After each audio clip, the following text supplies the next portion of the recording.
Thank you very much. Now I'm going to introduce to you my co-presenter, Lieutenant David Pearson. Whoops. Safety. Yes, I got to stay away from the front.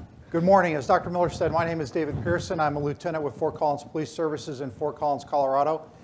Currently, I'm the commander of the Northern Colorado Drug Task Force. I'm also an acting assistant chief for our Criminal Investigations Division. About 27 years of law enforcement experience, 20 of those as a trainer in a bunch of different areas: employee engagement, communication, conflict resolution, SWAT tactics, less lethal, defensive tactics, and a few other things. In addition to the work that I do with Dr. Miller, I'm also an adjunct instructor for the National Tactical Officers Association. I've been with them since 2005. I've had the opportunity to do team leader development, SWAT tactics, but I spend a large majority of my time in the less lethal realm. Less lethal instructor, and I'm familiar with almost probably 98% of the less lethal that is available on the market from all the different manufacturers. I serve as their less lethal section chair and have a number of different disciplines that we touch on with that. As we start talking about keeping the superheroes super, this has been an important topic for me when I took over as acting assistant chief of the Criminal Investigations Division. One of the things that I was very concerned with was obviously the ability and the welfare of the people that worked in that division, whether they were sworn or civilian. They had to deal with a lot of the nasty things that people do to each other. And as a way of doing that, just trying to figure out, do I mandate them to go and see a psychologist every year, at least once? Do I open that door for that conversation? Do I highly encourage it? Are there other things that I can do to make them better at their job so that they can have some sort of resiliency through that program? But one of the things, and Dr. Miller will hit on this later when we start talking about our ability to help each other out, is I was always thinking about, hey, what can I do for the people that I work with, as opposed to looking at it for me. What am I doing to take care of myself? And so we'll try to hit you a little bit with not only the individual things that you can do for yourself, for your employees, but also what you can do for your organization. Thanks, David. So I want to start by recognizing all of you in the room who sacrifice yourself for me and all the other civilians. Thank you. You are the reason that I do my job. You are the reason that I have a purpose in life. And when I was coming up with this title for this class on compassion, fatigue, and stress management, it really is that y'all are my superheroes, because every day you put your life on the line for all of us, and I remain eternally grateful for that. I see my role as a psychologist and a consultant is doing what I can to help you stay super. Because if y'all aren't super on the front lines, we can't be protected. So the recommendations I'm going to have in this class are about how you can keep yourself super. As David said, you can take some of these interventions back and keep your people super. And also, especially if you're a command staff level member, how do you take these ideas and turn your organization into a super organization? We've already covered all this. Oh, one thing we didn't cover. We like to have an interactive class. So we like to do question and answers, but we like to do question and answers during the class because we know the best time to answer your question is the moment you have it. So we don't care if we're like mid-sentence. If you're dying to know something, raise your hand or interrupt us, because that's when we want to answer your question, the moment you have a need. And there'll be sometimes David and I will ask you questions throughout class. So we just ask that you engage with us. So let's start with a framework on some definitions. We're going to talk about three things. The first thing is stress. This is mental or emotional strain and tension that results from adverse or very demanding circumstances. How many of y'all have experienced stress in your life? Yes, all of you should have your hands up. If you're alive, you have stress. We have demanding circumstances at work, and we have demanding circumstances at home. So this is pretty normal. Most of us experience this. The problem becomes is when we don't manage our stress, the cumulative aspect of that is when it gets to burnout. This is marked by emotional exhaustion, withdrawal, and it is associated with increased workload, institutional stress, or sometimes even personal stress. So you get to burnout when you're not managing the day-to-day stress. And then finally, compassion fatigue is something different. And a lot of people misdefine that and assume that's part of stress. It's different. This is emotional residue and strain of exposure to working with those who suffer traumatic events. So right now I happen to be coaching a sergeant at an organization. And this sergeant has been struggling a lot with what I define as compassion fatigue. And when I was talking to him in our last session, he had never heard that. I said, you know, what I'm really hearing from you is compassion fatigue. He's like, what in the world is that? And I explained it to him. And he's like, no, I don't think I have that. I'm like, what do you think that it is? He goes, well, it's all this BS I got to deal with at work, and all these crazy people I got to deal with at work. It's not compassion fatigue. But he works in a jail. And over the last 3 months, he's had 4 suicide attempts and 1 completed. And I'm like, you're having trauma because you're surrounded by other people's trauma. He goes, yeah, but it's not my trauma. And I'm like, it doesn't matter if it's not your trauma. It's your shift. You're dealing with that. You're dealing with the aftermath of a suicide. Then you're dealing with other inmates attempting suicide. You are immersed in this trauma, and you are suffering the after effects. And he goes, I never thought about it. And I said, another way I'd like you to think about compassion fatigue or burnout in general is imagine you were just in a chairlift, and you're going to get dunked in a pool of freezing water, ice cold water, maybe 20 degrees. It's not frozen over because they keep bunching it up. It's really cold. And you're sitting in this chair with the clothes you have on right now in this class. One dunk is going to make you cold and wet. But what do we tell recruits when they come in? You're not cold and wet, suck it up. It just seems like that. You're fine. We all get cold and wet. You just deal with it. But imagine years and years and years and years every day getting dunked in that pool and never drying off and never being told, you really are cold and wet. What can we do to warm you up? That's what burnout is, and that's what compassion fatigue is. You cannot immerse yourself in the work y'all do and the difficult things you see and expect not to get cold and wet from it. It's a reality. This class is hopefully going to give you tools so that when you get dunked, first maybe you have on, you start with layers, right? But then maybe you eventually get a wetsuit on. And the more you practice, maybe what happens is eventually you have a dry suit on. So when you get put in the cold, cold pool, you can feel it, but you don't get wet and you're no longer frozen. That's our hope for you in this class. Signs and symptoms of stress and burnout: bottled up emotions and unregulated emotions,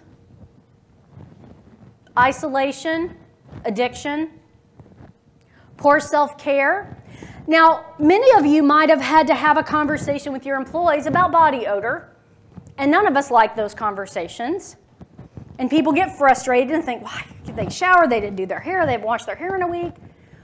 But here's what I want you to remember. When people have really good hygiene and then they start having bad, that's a symptom of burnout and potentially compassion fatigue. When people, it is too much energy for them to care for themselves physically, don't just ignore that and think there's something wrong with them, meaning they're lazy. They're probably having some mental health challenges and having a lot of stress. Other things you might see with burnout: apathy, sad, no longer find activities pleasurable, and mental, emotional, and physical fatigue we've talked about. Now, when you get into compassion fatigue, here's something I want you to be honed into listening to. It doesn't matter anymore. I come to work, I take care of the inmates, they're still crazy, they don't listen, we let them out, they come back in, it doesn't make a difference. I'm on patrol, I work to clean up the streets, the next day it's messed up. Sheriff, why do I keep doing this? It doesn't matter. When you hear that, people are in compassion fatigue. They have had too much and they haven't been taking care of themselves. Other things to listen for: not everybody in compassion fatigue has PTSD. It's not the same thing. But sometimes people, when they have a traumatic experience, they will have the nightmares and the flashbacks. But just know it won't always be there. The other sort of hidden symptom with compassion fatigue is chronic physical ailments.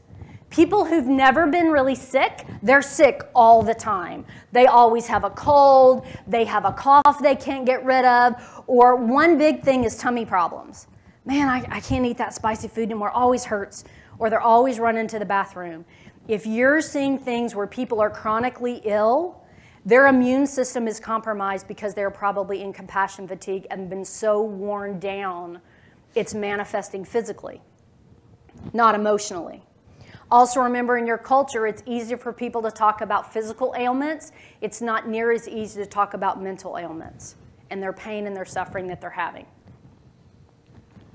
All right, we're going to talk a little bit about energy. What's important about energy in our jobs? Can you tell me?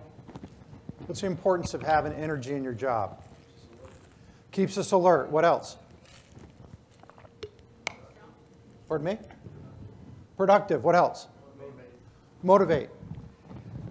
Have you ever been really tired and you can't put up with anything at all? I mean, the littlest thing bothers you. When you have a ton of energy, you seem to be a lot more resilient. You can roll with the punches. But when you're worn down and you don't have anything left, every little thing bothers you.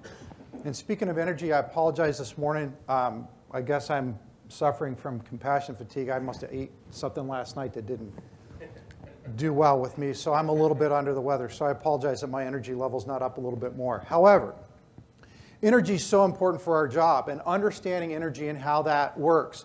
You can talk about energy with employees about where they are on the scale, but for us, when we start talking about compassion fatigue, this concept of energy is going to be extremely important. So what are some of the drains? Identity. Does anybody know anybody in the job that is defined by the job? Right? They didn't start that way. They didn't walk in and say, oh, I'm going to be this. But over time, that job starts to suck everything that they have. They keep working about everything's about the job. As you move up in the organization, how does that feel for you? Do you get more and more pull for inside the building as opposed to outside of the building? Anybody feel that way? A couple. When we do that, we don't have a lot left for others. All right, have you ever gone home and all you want to do at the dinner table is just sit there? You don't want to have a conversation. You don't want to hear about what's going on. And that leads us down that road of isolation and despair. I've been to parties where I'm just like, hey, look, leave me alone. I'm just going to sit over and have my beer in the corner. I don't want to talk to anybody. A, because I'm not social, and B, I don't like the people in the room. But C, I'm kind of tired, and I just need to find a way to recharge. And everybody's, I think, had that feeling. The next thing we look at is loss of meaning with role. I was on the SWAT team for a while. When I got promoted to lieutenant, I got pushed off the team, and my daughter was so excited about that. She'd tell all her friends, hey, my dad's on the SWAT team. Well, when I got kicked off, I told her, well, look, honey, I'm still doing an important job. I am pushing more paper than anyone else in the building, and it's an important role. She goes, yeah, I'm just going to keep telling people you're on the SWAT team. So you start to get defined by that, and if you lose that particular role, especially as you retire from this career, if that's all that you've ever done, this is where we start to see suicides and despair and a loss of meaning. Last thing we talk about is you're putting all your energy in that one area. And so we are so busy taking care of work, we're not taking care of anything else, and we'll talk about what that looks like later. Why are multiple identities hard? I'm not talking about multiple personalities, I'm talking about identities. What do I mean by that? What are multiple identities? Well, your role as a father or a husband. Absolutely. You have multiple things that you have to do, right? You're a mom, you're a daughter, you're a spouse to someone. You might have to take care of a parent. All those things are important. You might be a Girl Scout leader or a Boy Scout leader or a soccer coach. So there's a lot of different identities. And why is that hard for us? Well, our job is all-encompassing. It's 24/7. It's funny, when we built our building, our brand new building, when you went in after 6:30, all the lights shut off. And we're like, what's going on? Well, somebody in utility said, well, we stopped working at about 6 o'clock, so certainly you do too. There's this understanding from different people that aren't in our culture that say, hey, why are you still working? I've been off for 3 hours. And this is a 24/7 job. The other thing we look at When we do that as the level of responsibility, how many people are we responsible to? All right, what are some of the, I love the term shareholders. Who do we have to be worried about? Wife or spouse, right? Significant other. Who else? Public. So we have to make sure that we're doing the right thing by the public. Who else? Mayor, city council. Who else? Subordinates. So the people that we're working with, right? So do all of those line up all the time? Right? Everything that one wants, the other wants. And so we have that huge paradigm of being pulled in different directions, and all of those are important. Other thing we look at is culture. How many people, what's our culture when it comes to dealing with tough stuff? When we see stuff on the street, what do we expect people to do? Suck it up, just bottom line. Cowboy, cowgirl up, it doesn't matter. You've got a job to do and take care of it. So our culture makes it very difficult for us to worry about compassion and show feelings. We'll talk about that in a few minutes. Physiological response. Anybody get that high? You know, you remember when you used to be able to drive fast in a patrol car, and that's the reason why you got on the job, you know, it was that adrenaline rush you get. Well, when you get so used to that high, you want to be at work to have that high. Because when you get home and hear that the dog went to the bathroom on the carpet again, it just doesn't matter. You know what I mean? Or, you know, Johnny drew on the wall. We don't care. That doesn't have the same high as the job does. We look at a lack of good role models. We can all probably point to a good mentor when it comes to leadership or how to do communication. How many of us have a great mentor when it comes to taking care of themselves? About compassion, dealing with their compassion, and having that balanced life. So we have probably one in the room that has that. So there's an issue for us.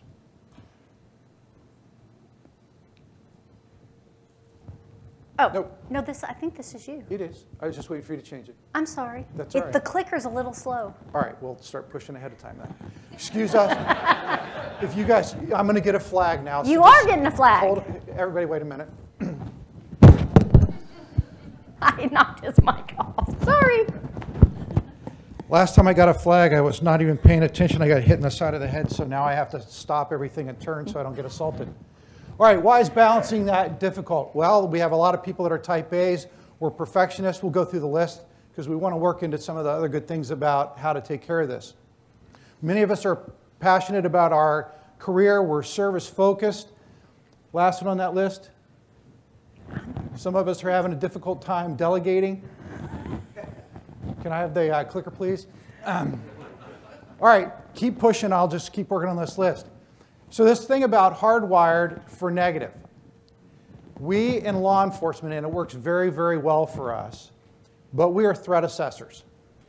We got brought into this business, and whether you're a dispatcher on the phone or you're a police officer or a sheriff's deputy in the field, we're threat assessors. We go into a room of this size.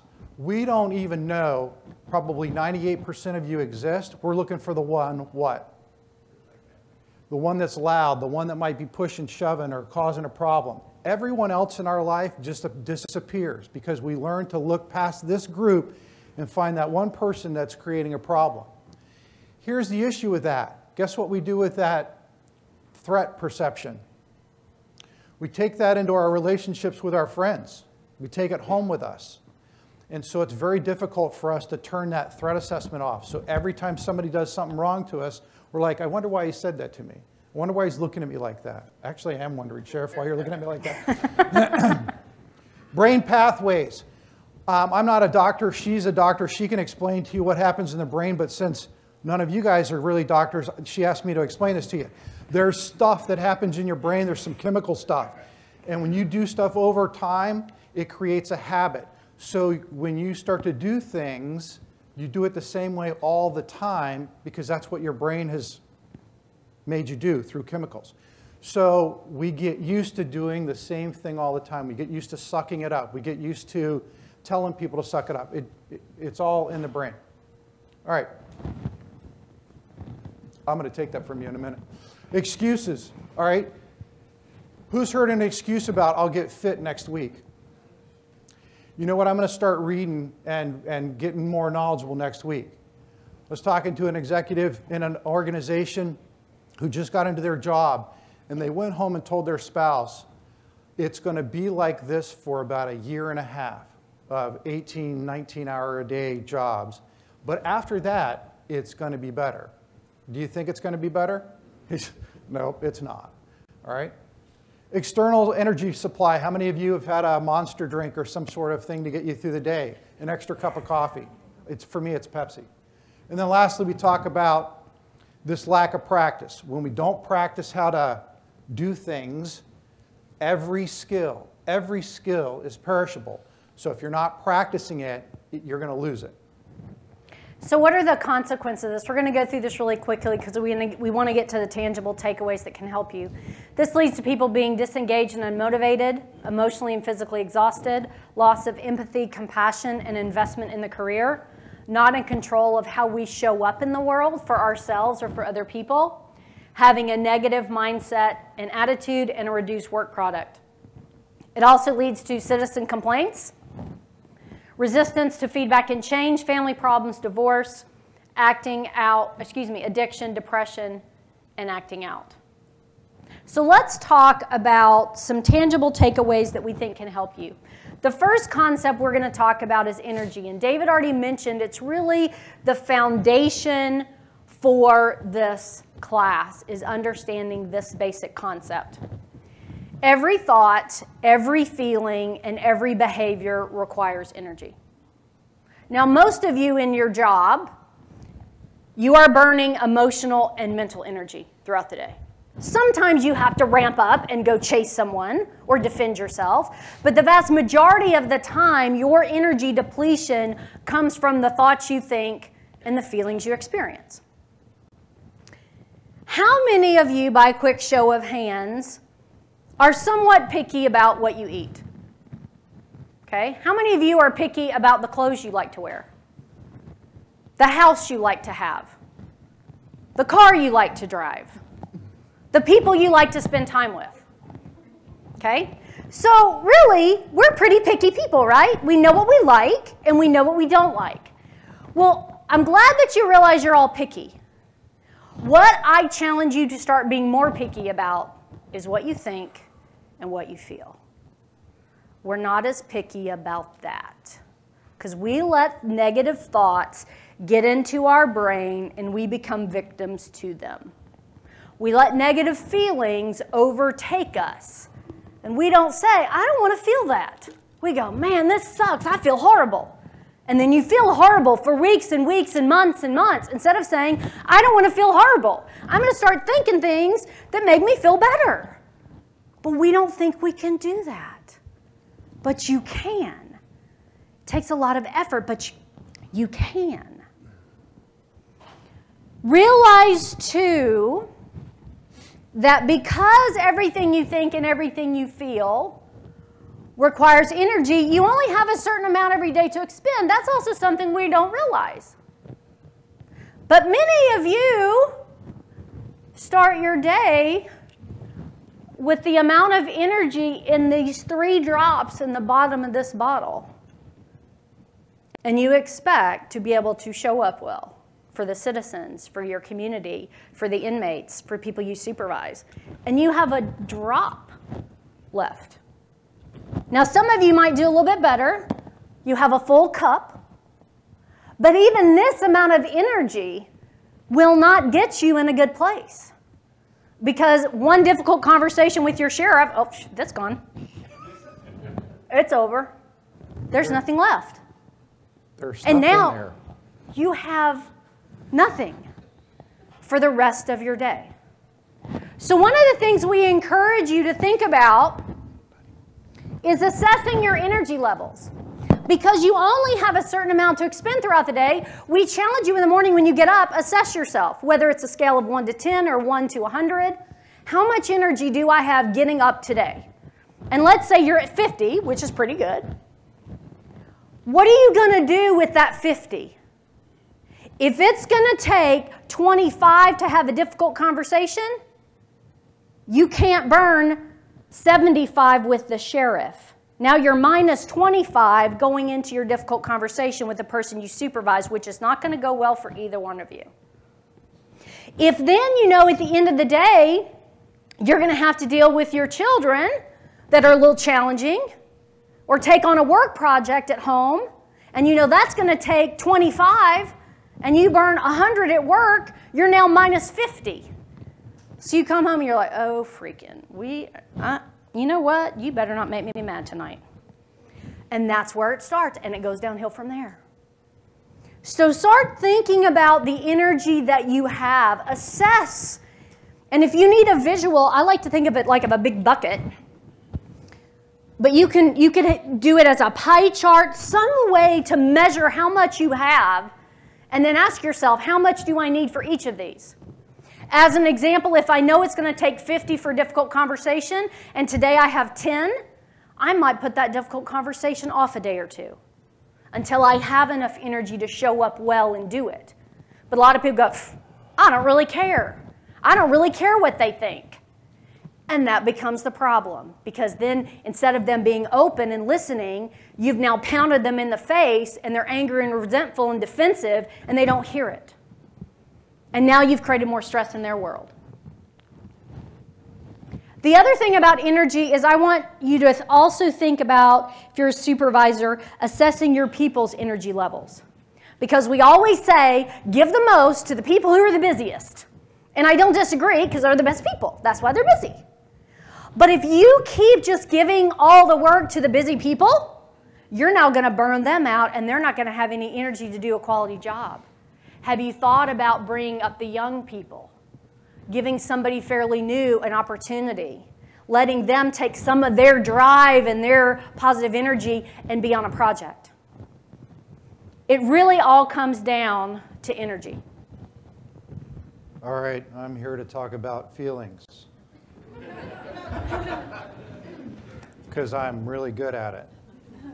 What am I good at doing with my feelings after 27 years of being in the business? Hiding them, not having them, not responding to stuff. I learned that on the street. Then where did I take that? As I started to promote throughout the department, I had to learn that I can't just run around screaming and hollering and showing my feelings all the time. I had to set the example. So when I had to have a tough conversation, I expressed or repressed the desire to look at somebody and go, that was the dumbest thing I've ever seen anyone do. And then work how do we get out of that? So as we go through this, we take our feelings and we just suppress them and put them away or don't have them. But we have to understand those feelings can either serve us or sabotage us. Dr. Miller talked about that energy thing. Think about how often you allow a feeling just to eat you up inside and just drain you out. And when you think about that, if we don't find a way to use our feelings appropriately, they can hijack us and keep us going down the road. And a big key on that is finding an early warning system. So find a good friend that can say, hey, what do I do when you know I'm not feeling good? And they might give you a couple of, I had a friend of mine who's a victim advocate say, that's my tell. Normally I do very well with conversations, but when I start getting short with my boyfriend or I do this, I've learned that that's my own tell, and I know that there's an issue that I need to deal with because I'm not dealing with my feelings. This is a huge piece. Every feeling comes from a thought, which comes from an experience. And if you think about that, think back, there's a very finite period of time where your kids are cute before they get to be teenagers, where you can remember that particular moment. They give you a positive thought. You have wonderful feelings when you deal with your children. And then think about how that changes when they become teenagers. Why does that feeling about your kids change? Well, guess what? You're starting to have new experiences, and you're learning that you're not as smart as a parent as your child is about parenting. So when we think about that, that's going to be a big piece. When we think about the negative feelings that draw from our energy, where do they come from? You know, spend some time to think about, why am I feeling this way about a certain incident? And if you can start to do that, you can start to figure out, A, how that happened in the first place. You can potentially identify that if it starts to happen to you again, and you can take some proactive measures to make sure it doesn't. How do you express your feelings? What are some of the negative ways that people express their feelings? They stopped communicating. They shut down. Who said that? Guy back there. Tell that guy back there that was a great answer. And I had a prize for him, but I can't identify who it is, so good. What else do we do with our feelings? How do we express them negatively? Isolate yourself, right? So shut down, isolate. What else? That's a negative behavior? That was on my positive list. Can you hold that one? Hold that one. We'll work on that one in a minute.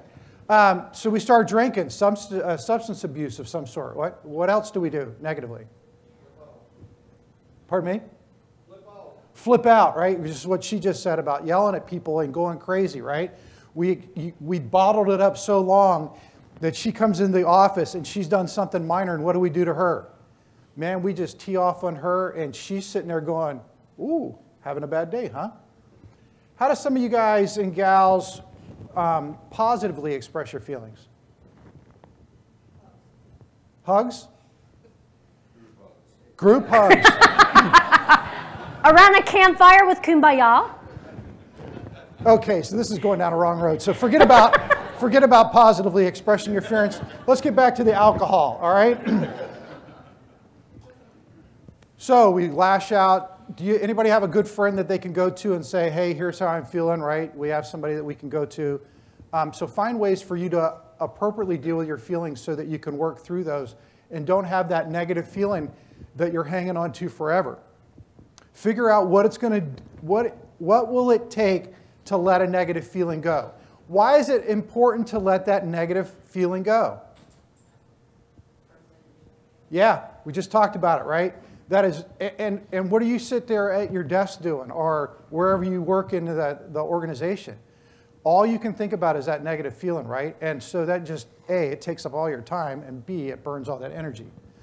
So how are we going to reframe an experience? Because if that experience gives us the thought that gives us the feeling, wouldn't it be nice to kind of reframe the experiences that we deal with to begin with? So one of the things that we talk about, can I look at this a little bit differently? Anybody said, hey, guess what Billy did to me today? Guess what my sheriff, and we'll point it, because this is our sheriff up here. Thank you for coming to the class. Appreciate it. He's really fantastic. Yeah. We're just picking on him. We All love him. look at this guy right here. Great sheriff. So what happened to me today?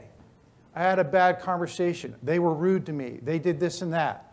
What if you were to take that to and replace it for? Right? Guess what somebody did for me today? And what do I mean by that? Well, I had a really tough conversation with Billy, and guess what Billy allowed me to do? He did this for me. He allowed me to practice patience, show a little empathy, practice my listening skills, all the things that we learn about as being leaders, but we sometimes don't get an opportunity to do that. We have to look at that. We try to find the lesson in tough things, and we let go of the pain, and we pick that lesson up. All right? So try to reframe that. Ask how other people see it. If I'm having a bad day, I've got a couple of people that I go to, and I say, hey, look, this happened today. Here's how I'm feeling about it. What do you see from that? Now, what do I have to do once I ask that question? I got to listen. Because if they open their mouth and they start talking, automatically, you don't know. You have no idea what I went through. I disagree with you. What are they going to do from now on? They're done. So if you're going to open the door, leave it open. Listen a little bit. Allow somebody to give you a different perspective. And I have found that to be very helpful. Is it serving me? We talk about limited energy. We talk about time. We talk about everything.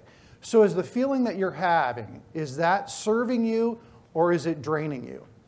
And when you think about that long day that you have, wouldn't it be nice to have things that are serving you and making you a little bit more time efficient as opposed to just dragging you down? And lastly, and I think Simon Sinek talked about this for those that went to that yesterday, he said, hey, at the end of your career, you're worried about your legacy, right? Well, how about if you started that at the beginning? So in 20 years, or I've been there for 22 years, I have relationships that I've had in my organization for 22 years. When I leave the organization, do I want to sit around and go, man, he pissed me off about 22 years ago, and I haven't talked to him since? Or, here's what I've been able to do over my 22 years. I have a bunch of great experiences and great relationships. So am I going to regret it, or am I going to have some relief? So filling your bucket, and again, that's my metaphor for how much energy you have. And my hope for you is that you'll find ways from this class that you can fill a 50-gallon barrel. Because think about it. If you showed up to a difficult conversation or an easy conversation with a 50-gallon barrel, how do you think that conversation would go?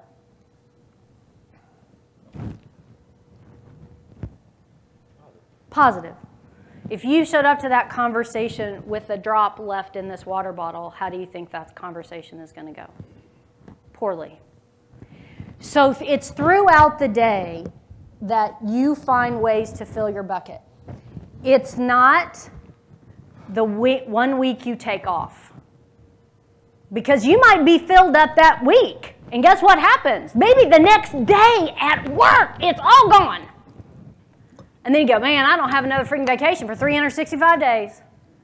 And then you're operating throughout the day on droplets. And then you're not going to have energy to be picky about your thoughts. You are going to get angry. You are going to hold on to the resentments. You're not going to be practicing good character. You are going to be lashing out. You are going to come home and have nothing for your family. So the idea about filling your bucket is stuff that you can do on a daily basis. How many of y'all have more than 10 good relationships outside of public safety? Raise your hand. Wow. Very few. I am very proud of you that raise your hands. It is very important for people in your line of work to have relationships with people outside of your career. Because if you don't, when you're off work, hanging out with everybody else from public safety, what do you talk about? Work! You don't talk about the great sheriff you have and the new patrol schedule that's going to help everybody with self-care. You talk, freaking my supervisor. You're not going to believe it? Oh, man, no, I have a worse one. You believe that freaking policy the sheriff said we have to do? What an idiot. That's what you spend all your time talking about when you're hanging out with the work people. You don't talk about what a great culture and a great workspace you have. You talk about how much it sucks. And when you do that, you are burning all of your energy. So after you're supposed to have a day off with your friends, you come home to your significant other, and you are pissed, and you have nothing. And they go, man, this is supposed to be your time off. Yeah, well, you know, we talk about work. And it eats away at you. How many of y'all get phantom vibrations? I know all of you are addicts, you do. Because we get used to that. And David talked about that physiological response. They've actually done fMRI studies where when people hear the buzz, it like lights up the thing that makes us all addicts, like cocaine and stuff. It lights up the same thing because one of two things are happening. You're thinking, oh my God, did she say yes? Right? Am I going to get the date? Or you're like, oh my God, what is going on? One of those two things happens, which gives you that high, which makes you want to have it on all the time. You're looking at it all the time, all the time. What you don't realize that when you don't put it down, it's a big energy tick that is sucking from you all the time. It might not seem like a big deal. Oh, I only sent 2 texts, or I just responded to 4 emails. All of that is not only taking your energy, it's taking your mental focus away from the now. And it's keeping you from being able to fill back up. And like Simon Sinek says, putting your phone on the table says something else is more important than you. And putting it face down says the same thing. So think about turning it off, having a boundary set around family dinner. And if you're the sheriff or CEO, say, call this other number. If the world's coming to an end, call this other number, but between 5:30 and 7 is my family time. And unless the world is ending, do not call me. Do not page me. Another thing to think about, have a boundary. I know it's hard for you. Have a boundary around emails. Because some people are 11 in bed and their spouse is angry and honey, just one more email. You know what's going to come at 11 o'clock? It's not going to be, I have to tell you about Bobby. And he is the best sergeant in our organization. Let me tell you all the things Bobby did today. No. It's going to be, you know what crazy Bobby did 5 minutes ago that pissed off so-and-so and made this citizen angry and created this complaint, and the sergeant's now fighting with the lieutenant about Crazy Bobby, that's what you're going to get at 11 o'clock. Now what's going to happen? You're going to be pissed, and you're going to burn all this energy, and you're probably not going to sleep. So you're going to show up the next day to deal with Crazy Bobby with a drop of water, which is not going to go well for you or Crazy Bobby. Even if you don't think he doesn't deserve more than a drop, still not going to be a good conversation. So make sure you're setting boundaries. And I saw a quote the other day, and I wish I could tell you who it came from, and it really spoke to me. It said, your success and freedom in life is not about what you say yes to. It is about what you can learn to say no to. So think about that. Your success and your freedom in life is about learning what you want to strategically say no to so your yeses can have more of your energy. So I don't know what that'll be for you, but I want you to think about that. What could be things that you start saying no to so you can more fully show up for? Make sure you're avoiding the energy vampires, the people that want to suck the life out of you. And the last three are really easy. Exercise, eat well, and sleep. Y'all are like, yeah, duh. But here's another symptom. When your food is bad, you don't exercise, and you don't sleep enough, you have burnout. Because a little bit of stress, we can still have a salad. But when you're a lot of stress, oh, forget the salad. It is carbs and sugar and caffeine, just like he talked about yesterday. Addict, addict, addict. That makes her feel good. So ideally, make sure you're setting that time for you to get enough rest, because the less rest you have, the less energy you have to show up well. So I know you like to binge on Netflix, but set a timer and turn it off. Because if you don't set the boundaries and get some good food and exercise and enough sleep, you will not be in a good space. All right, real quick, a couple other bucket fillers. Don't sign up for every OT shift. We talk about that at the line level, but same as an executive. Don't take on every project that needs to be taken. As Dr. Miller said, set some boundaries, say no. Find some other people that can do it for you. The next thing we talk about is breaks during the day.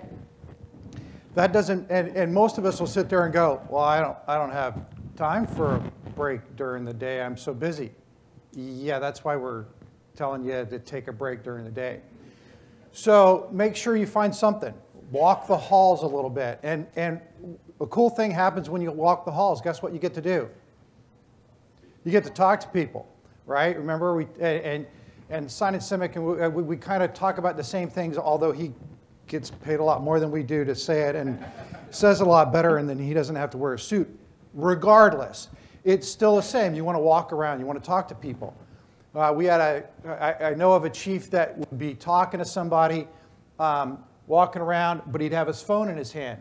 And he'd start talking to him, and because he wasn't very good at being social, about 30 seconds he'd go like this. He'd look down, he'd start typing, and would walk away mid-sentence. Yeah, he's going, what? Yes. He'd ask you a question, hey, how's your day going? And then he'd start doing this, and then he'd just turn and walk away, and you'd be like, okay, how do you think that made people feel? So when you take a break and you're going to talk to people, which is what is a good idea to do, spend a couple minutes walking around the floor or wherever you're at, make sure you don't take that phone. Have some time for fun. Go do something with the family. We all tell our kids we'll do that next weekend, right? Anybody ever said that to the kid, and then what happens next weekend? Something else comes up, and then something else comes up. So one of the things that we try to tell people is find that time. Go find some time to do something fun with your kids, with your spouse, or whatever. Gratitude. This goes into that mindset. It talks about starting your day positively and ending that day positively, and we'll talk about what the benefit of that is. When you get up in the morning, instead of hating to go to work, instead of thinking about all the things that you have to do, think of 3 things that you're grateful for. Just sit there, lay in bed, take an extra 2 or 3 seconds that I know you don't have because you got to get to work, but try to find those 2 or 3 seconds to find out, is there 3 things that you can be grateful for? Well, I got a bed to sleep in, you know, I got a roof over my head, I have food, whatever it is. And when you lay down again at night, close your day out with thinking of 3 good things that that happened for you instead of to you. I had an opportunity to practice a little bit of patience. Or I was able to show a little bit of grace to somebody. And by doing that, guess what we do to that, all that chemical stuff that we talked about earlier in your brain? Guess what you start to develop? Start to develop a pattern and a habit of doing what? Thinking positively, setting your day bookend, positive start and positive end. Guess what that does to your brain over time?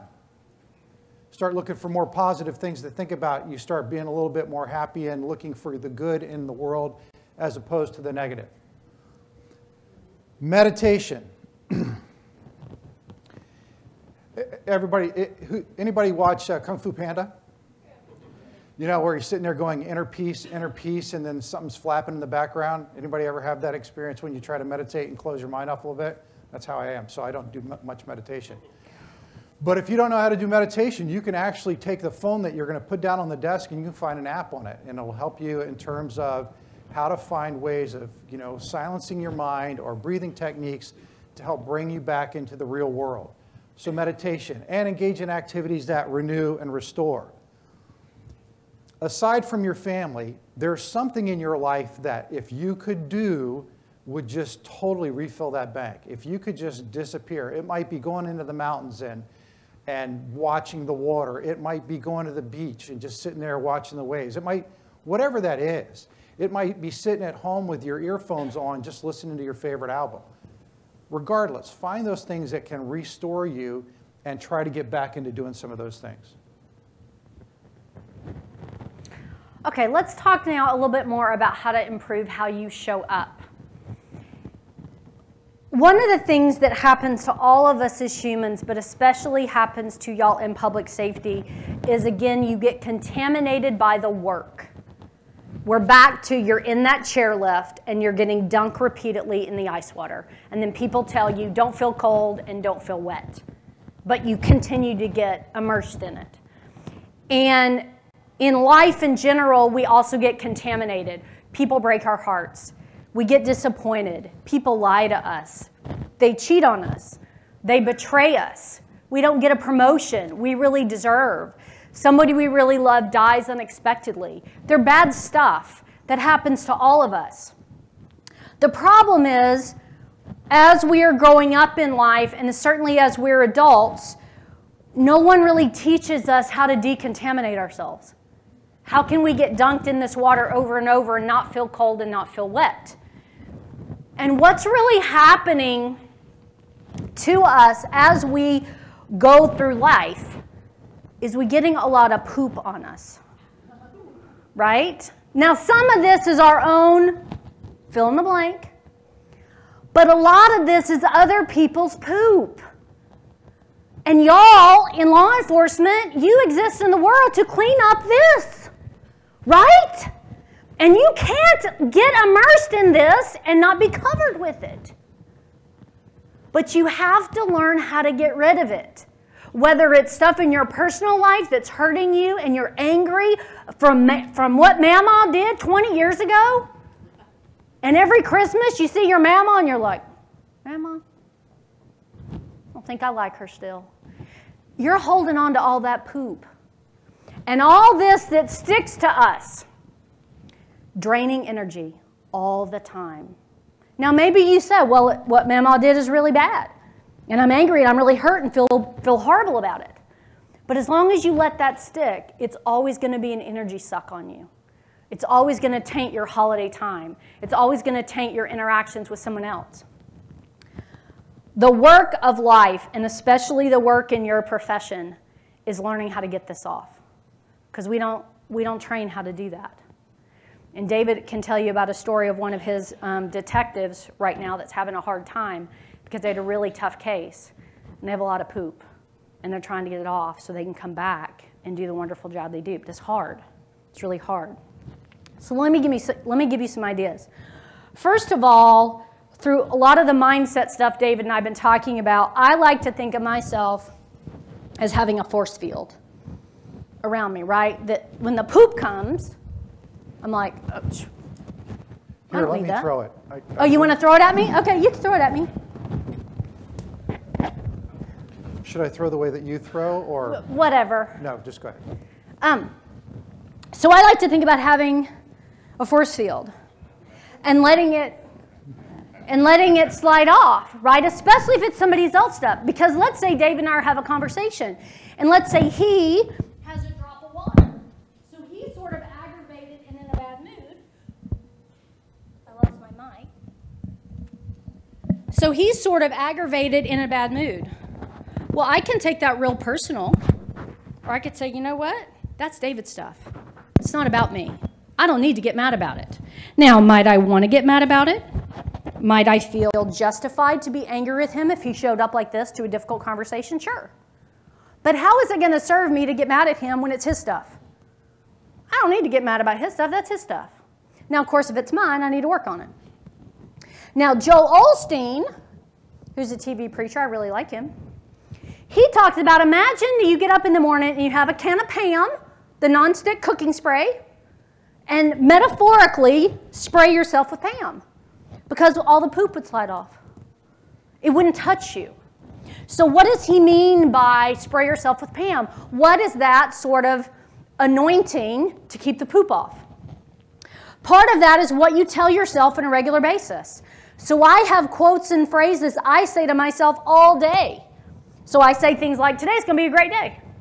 I might be walking into a really hard conversation, but I'm going to say, you know what, today's going to be a great day. Somehow this conversation is going to make me better. Other things that I say to myself, all is well. The universe is actually unfolding just as it's supposed to. I say that to myself because if I truly believe all is well and the universe is unfolding just as it's supposed to, then all the difficult stuff only is happening to serve me. It's only happening to make me better. And I know that when I think that and I say that to myself, I can get through anything. It can be a horrible conversation or a big disappointment or somebody I love is really sick, but all is well and I will survive. And if I say that, the bad stuff doesn't stick. Or if it sticks, it falls off pretty quick. Other things I do, listen to music. Might sound silly. They have done fMRI studies that music changes your brain chemistry. If you're in a bad space, turn on some music that inspires you. You now start thinking better thoughts. One of my favorite songs is Fight Song. I'm in a bad place, I turn that on, I'm like, I can do anything. Now, it might not be true, but I believe that because that's how the song lifts me up. But you have to have these things in place. What are the quotes that inspire you? Some people like scripture. Other people like to pray. People like music. Find your stuff that you can use on a regular basis and decontaminate your stuff from the past, but keep the poop from sticking to you moving forward. Because the biggest reason we're not in a better place is all of this stuff. And y'all see a lot of this stuff all day long, and you don't know how to decontaminate yourself. And part of that is expressing the grief, the pain, the frustration that you feel. Because part of when you tell the story and you express, it's done. But we say, suck it up, don't talk about it. You're not supposed to have feelings. And it sticks. And it sticks permanently. The other thing David and I both mentioned to you is practicing good character. And this is really hard. But positive thoughts and positive actions actually conserve your energy or replenish your energy. Negative thoughts and negative energy depletes it. So what we usually do is this. When my sheriff is kind to me, I'm kind back. When my sheriff's a jerk to me, I'm a jerk back. Think about that. That's how most of us are, right? People are nice to us, we're nice, they're not, we're not. When I do that, he's 100% controlling my character. Because the way I behave is based on how he behaves. That's crazy. Whether he's nice or kind or patient or not, I need to be. Number one, because I want to be in control of my own energy. And number two, maybe my positive character might rub off on him. And if I start showing a little patience and understanding, he is much more likely to show that as well. But we don't show up for the people we don't like. We're jerks, and we're the worst example for our Darth Vaders. But the challenge is to be the best. And that's really hard. Because in any moment, we are struggling with this reality, which is trading now for later. And that's a concept that will serve you well if you want to write that down. It's on the slide if you just want to download them. But I talk about this in a lot of my leadership classes and my ethics class. In any moment, we are tempted to respond in the now, which is, my example, my sheriff is a jerk to me. I want to be a jerk back. That's a temptation. Somebody snaps at you, you want to snap back. You're frustrated, you want to lash. You're having a hard time, you want to ignore somebody maybe. The work is, can you choose in the now something that serves your later? Most of us do not do that. We respond in the now based totally on emotions, though none of us think we're emotional. We all think we're logical. You're emotional people. But we respond in the now that doesn't tend to always be the best character, and it doesn't tend to serve replenishing our energy. It tends to deplete our energy. So I challenge you, next time you're in a difficult space, next time you're challenged by something, ask yourself, how can I make a better choice in my now that will serve my long-term goal of the later?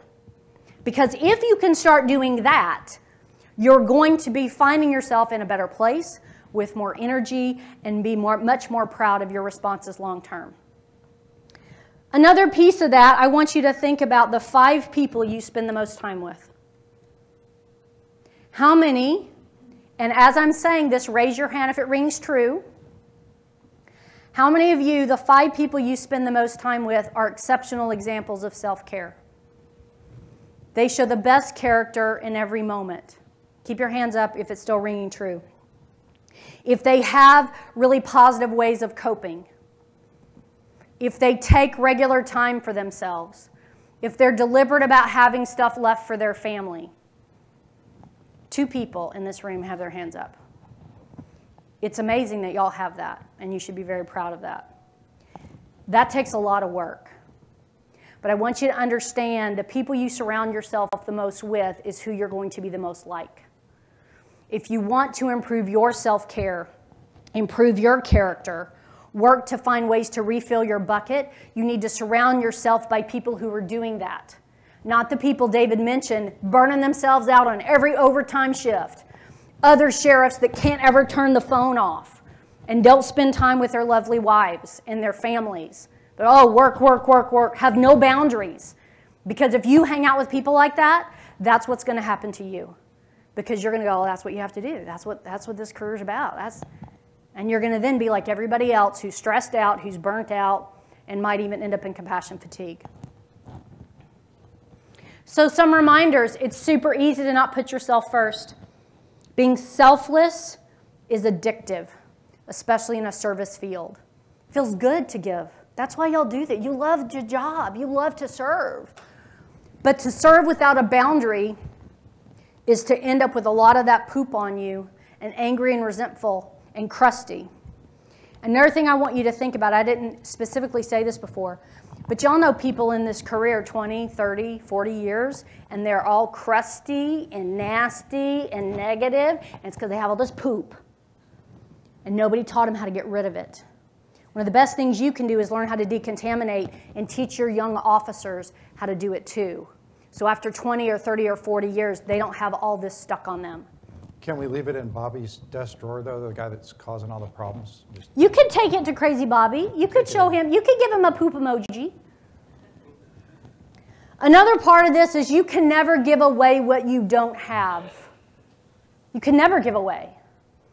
Whether that is compassion, empathy, patience, whatever. How many of y'all have heard of Brene Brown? She's an author. Some of you, okay. She's phenomenal. If you've not seen her work, I encourage you to look at it. And she's done a lot. She's a psychologist and a social worker. And she's done a lot of research around shame and courage and boundaries and compassion and empathy.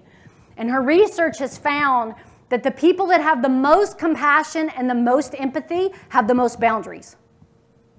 The most boundaries. So they're very, very clear about what you can and cannot do. What is work time and what is my time? They're very clear about that. And she says it's not setting boundaries. It's not about being selfish. It's about saying, I have to take care of myself so I have enough for all of you. I have to have my personal time so I am full enough to offer you goodness, to create a good work product, to show up well for the citizens. So it is absolutely about establishing boundaries. And again, what have you learned to say no to? So then other ways you can fully show up in a yes. Another piece of this work is find the higher cause.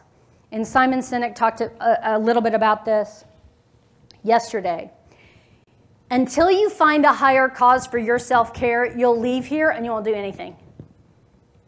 So I challenge you to ask yourself in this moment, what is more important than me? Is it your people that you supervise and lead? Is it your family? Is it your grandkids? Is it your niece and nephew? Or maybe is it the legacy David talked about, you wanting to start to leave now? Because if you find that more important thing than yourself, you'll be willing to leave this class and practice something that spoke to you. You'll be willing to say no to something so you can show up in a bigger yes. But until you find the thing more important, you'll continue to drive yourself in the ground, tell yourself to suck it up, burn yourself out on overtime, and eat like crap. You have to find something more important. Because when you do, and you're willing to practice, you can rewire your brain and establish the new habits.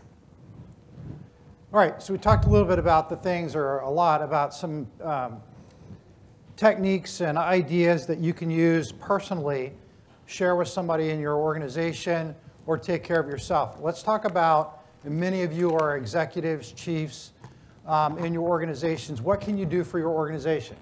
So the first thing we talk about is your culture. The culture of character and self-care. That first bullet there, when you start talking to many people around the country or around the world, you find out, and as I've talked to different people from different countries, you can start talking police work to somebody from Sao Paulo, and guess what do they say? It's the same thing. They deal with the same administrators. They deal with the same people that try to get out of doing work. Now, there's some variations on that too a little bit, but a lot of the problems that everyone seems to be facing is not outside the building so much, it's inside. My job wouldn't be so bad if it wasn't for all the people that I work with on a daily basis. And so, especially as executives, we have an opportunity to change that in terms of the stress and the complaints that we have. Having a culture of good character and also of self-care.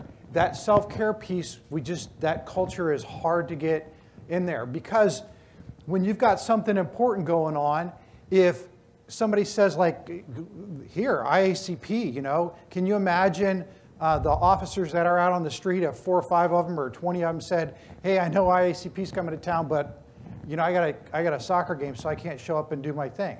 Everybody else is like, hey, this is a team thing. We all have to be involved in that. But finding ways in your organization to create that thing of self-care. When we do debriefs, from the SWAT side of the house, we do a lot of debriefs. We always talk about what went well, what didn't go well. We leave rank at the door if you got a good debrief system. But oftentimes we just talk about some of the tactics that were used. Sometimes we don't talk about whether or not we used good character. We don't ever ask, hey, how did you feel after that occurred? We don't want to open that door, because oftentimes we don't know what to do if somebody goes, man, that really bummed me out. I couldn't, I'm standing over a dead body, and what that does to you. A couple nights ago, we dealt with the 30-year-old kid. He's a military kid. He goes out with his girlfriend, 22 years old. It's her birthday. We're not quite sure right now what happened, but he came back, got a hold of 2 rifles, ended up shooting her in the side of the head, shooting his buddy, and then killing himself. Now you're standing over those bodies knowing that this gal just had her birthday. She still has the birthday ribbon on her blouse, and she's dead on the side. How do you go about working through that? How did that make you feel? Well, nobody wants to ask that question, because Nobody knows what to do with the answer, especially if it's off the side. Do you guys have psychological critical incident debriefings with your SWAT team?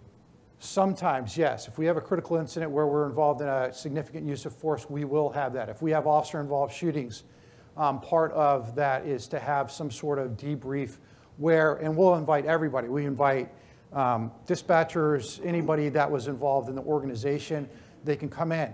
Even if it didn't impact them, it might be their friend, and it might be somebody, you know, in a place in the organization where you might think, oh, why would that bother them? Well, you just never know. So we open that up for everybody to come in, but yes, we do.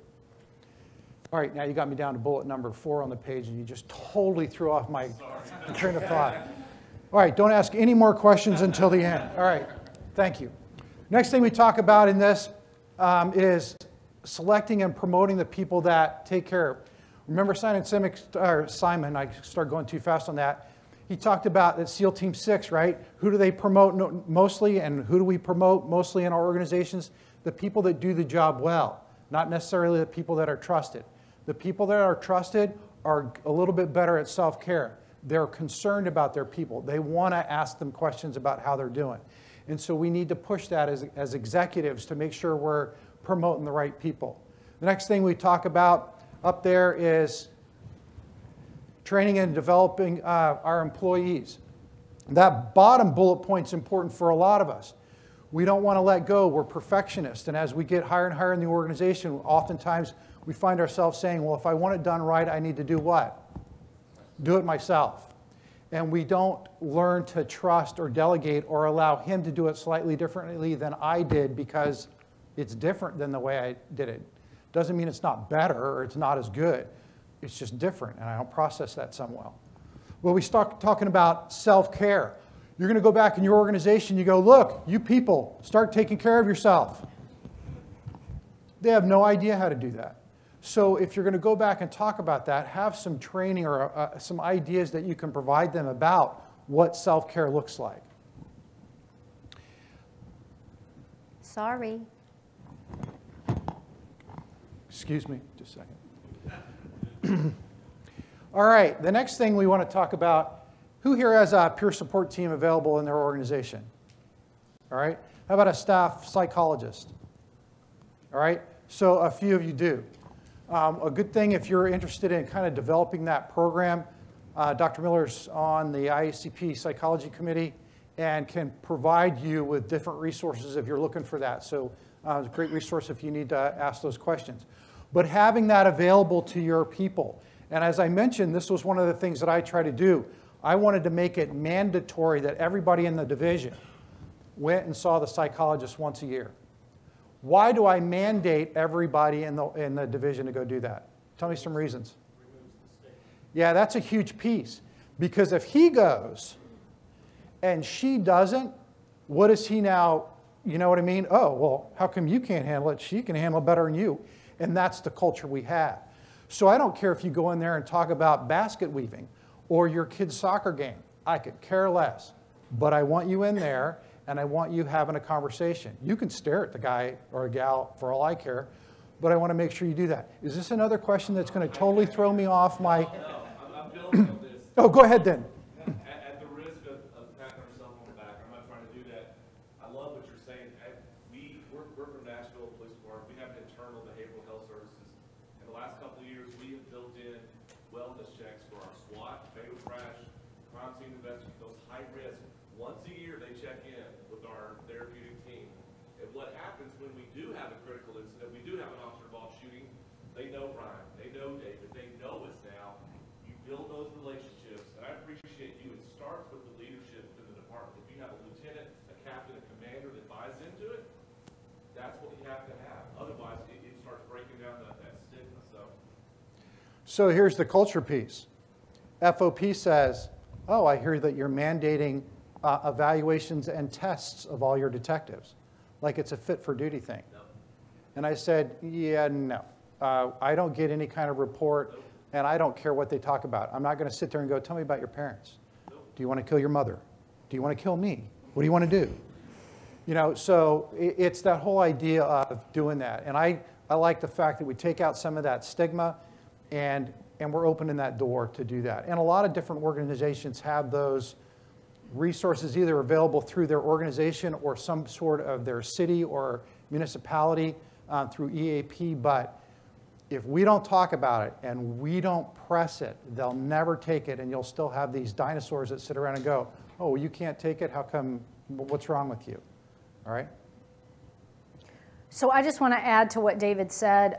It really does start at his level, at the executive level, to create a policy around taking care of yourself, because some of your people won't go if you don't do that. So that's really important. Another thing to think about, some of you might be from small agencies, and you might be thinking, we can't afford a psychologist. Maybe you can't. You could share the cost of one.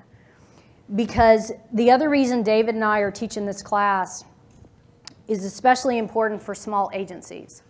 Because if you have a 2, 4, or 10-person department, if one of you gets crossways with mental health and stress and burnout, your whole department is suffering. It's important for everybody, whether you have 2,000 people or 2. But especially if you're from a small agency, you got to take this stuff back and help your people, because you can't afford to have anybody offline, sworn or civilian. Yes, ma'am. Just a point I want to make, if you're a smaller agency that maybe can't afford it, chaplains provide a great service. They can fully integrate them. They develop the relationships. Can be used like on a mission, check in with everybody, and they do wonders. I love that. Thank you for saying that. So chaplaincy programs, how many of y'all have those? Okay, many more. Wonderful. Wonderful. So figure out a way, whether you use a master's level therapist, a psychologist, a chaplain, find a way to get them involved in your agency. Because if there's some further removed person who your people don't know, and you go, oh, here's that mental health person, they're going to be like, whatever. Yeah, you can sit next to me. I ain't going to say nothing to you. They need to be integrated into your agency, even if they're not full-time employees. They need to do ride-alongs. They need to go sit in your dispatch center and talk to your dispatchers. They need to integrate and talk to your records clerk. They need to come by and do a cookout with y'all. And I'm not going to say everybody's going to warm up to them the first day, but the more they're around, the more they get to know them, the more it becomes a norm, the more likely in a casual conversation they're going to say, do you have 5 minutes? Because I had this other thing the other day. Just 5 minutes. And that's how it starts. They're around, they get to know them, and then they're going to take that small risk, probably have a positive experience, and then later they'll be willing to take that bigger risk. But this compassion, fatigue, stress management stuff is especially critical for smaller agencies. The one other thing I wanted to say about David mentioning the thing about the debriefs is there is a direct relationship between energy and character. Think about it.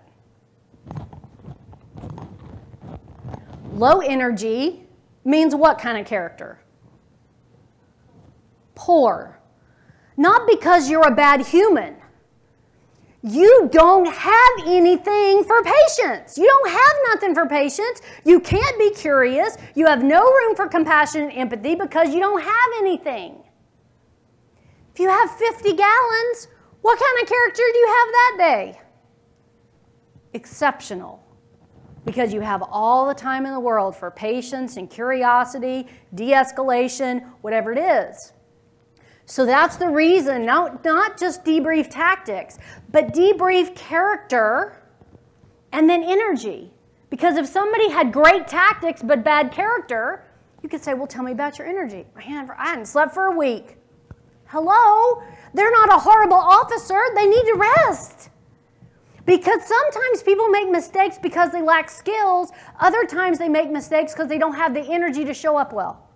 But we never assess that. We never talk to people about that, and we miss the intervention that's actually the fix. You can send somebody to a refresher and tactics training, but if they're exhausted, they don't need a refresher and tactics training. They need better self-care. So sometimes we try to fix the wrong thing, and we wonder why it doesn't stick and it doesn't work. So speaking of other things to fix, who can really quickly tell me about broken window theory? Yes, sir. If you don't fix the broken windows, then the other things start building up too. Great. If you don't fix one broken window, other things get broken. The whole community, the whole area goes into disrepair. The same thing is happening in your office. Every office has hidden broken windows. So I want you to ask yourself, when you go back to work, I want you to just physically walk around your building. I don't want you to talk to anybody. Just want you to physically walk around, and people look at you crazy. You're just walking around. Just say, I'll tell you later. I'm just walking around. Walk around and look at the paint colors you have on the wall. How many inspirational posters do you have up are ripped and faded? How much trash do you have in trash cans? Is your refrigerator in your break room an example of a science experiment? Are the dishes in your comm center break room overflowing?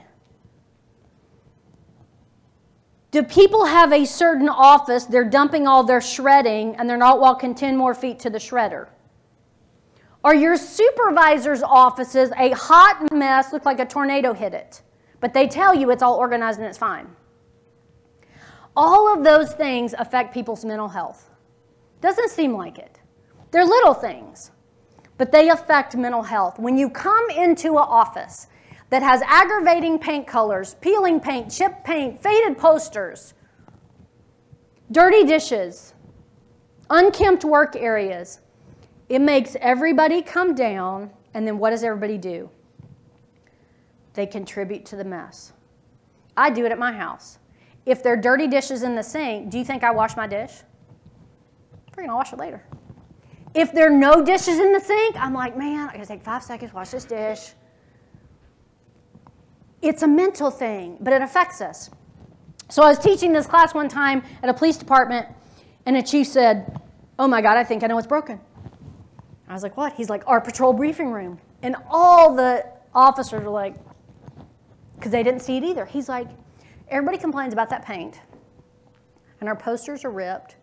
It's the dumping ground for the shredding of the office is patrol briefing, because nobody wants to walk it to the shredder. They just go, and it's this huge pile. And as he was describing it, the officers were like, oh my God, you're right, we totally hate it.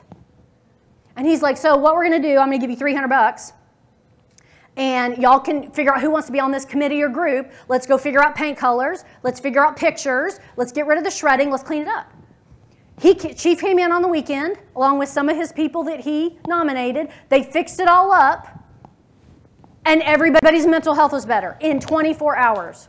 He's like, I thought half of the stuff that you said was BS. But you know what? All my patrol officers are so excited to be at work now. It was amazing. So find your broken windows. Walk around your office, because those little things are taking the energy from your people and contributing to negative mental health.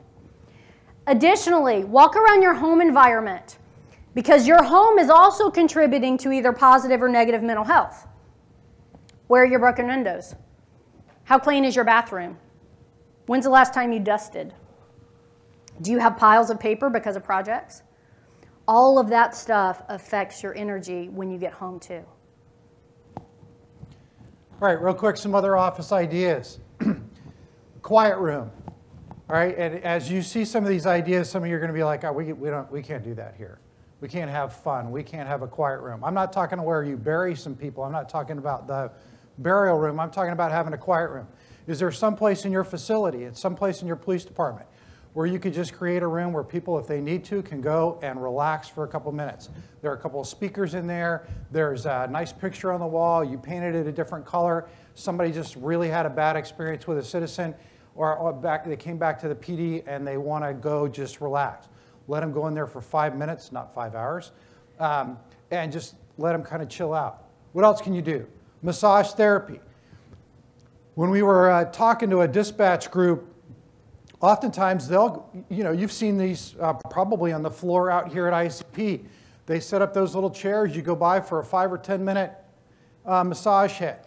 Think about what would happen if you took that into a records section and allowed them to get a massage real quick. Our agency, as part of our wellness program, they'll pay for us to go out and get massages. So I can get $50 for, I think it's like 6 or 7 massages through the year that I get reimbursed through the city, because they understand, as part of a wellness program about self-care, sometimes that can work out. If you think, well, I can't pay for that, you're getting a little spastic I'm with that. sorry. Just easy, easy. Oftentimes, you can go find a massage school. And if they have students in there, those students have to do what they call homework, which means they need to go do massages for free. So look outside the box on that. What else? Office celebrations. A lot of times we say, well, we can't have fun here. That's kind of how I was, you know. We're not allowed to have fun here. We don't laugh. We're not some other city organization. We are the police department. We're about business. But think about that. Can you celebrate birthdays, or the fact that somebody's kid just graduated from high school, or you know, their team won a trophy? Allow them to talk about that in a shift or in a team meeting. It really kind of tells people that it's okay to have an outside life. Maybe you train dogs and your dog just won some sort of obedience trial. Okay, share that. You're going to get laughed at, but hey, you know what I mean? But it opens up to another side of your life. The other thing that we talk about is some sort of fitness program. Dr. Miller talked about how difficult that is. As our fitness team started to evolve, we found different people throughout the organization. They taught yoga or they taught CrossFit. So we opened that up, said, hey, if you want to come in and teach a 30-minute class, you can have the gym in the morning or in the afternoon, and you can do that. And it's amazing how many people find time then when there's a group of them doing it to take part in those physical exercises. That second bullet there, hey, we talk about being more mindful in meditation. You can tell somebody to go do it, but remember, maybe you bring somebody in that has some sort of mindfulness training, and it's just a conversation they have. So there's different ways for you to open that up, especially as part of being an executive. That yoga piece, what was it, Tempe and a couple other places. Canadian provinces. That's a picture of the cadets in Canada actually doing meditation as part of their academy. Which picture? That picture. That picture that's up on the board that they're looking at? Yes. All right. So as an example, this picture here is from a Canadian province where they are places like Tempe and other places around. I'm sure there's other places around the country where they teach their recruits, here's how it is to meditate, here's yoga, here's other ways to do that. And they allow them to practice that throughout. Go ahead. And we talk about prevention programs. Finding people or finding ways to deal with the stress that we have to. A little bit of nutrition. One of the benefits of our fitness team is not only they tell you how to work out, but they tell you how to eat. Because how many of us in this business eat well? I promised myself when I sat in the office, I'm going to bring my lunch every day, I'm going to do this and that. Guess how often I do that? Guess what I'm always running to? Some sort of important life-saving meeting. Or I have to carry papers from one end of the building to the other. And what do I end up doing? I go outside, I go to fast food, and I eat like crap. And think about this other piece. When we start talking about energy drains, a lot of our new cops are spending a lot of time working. And they're doing a lot of working because they think they have all these bills.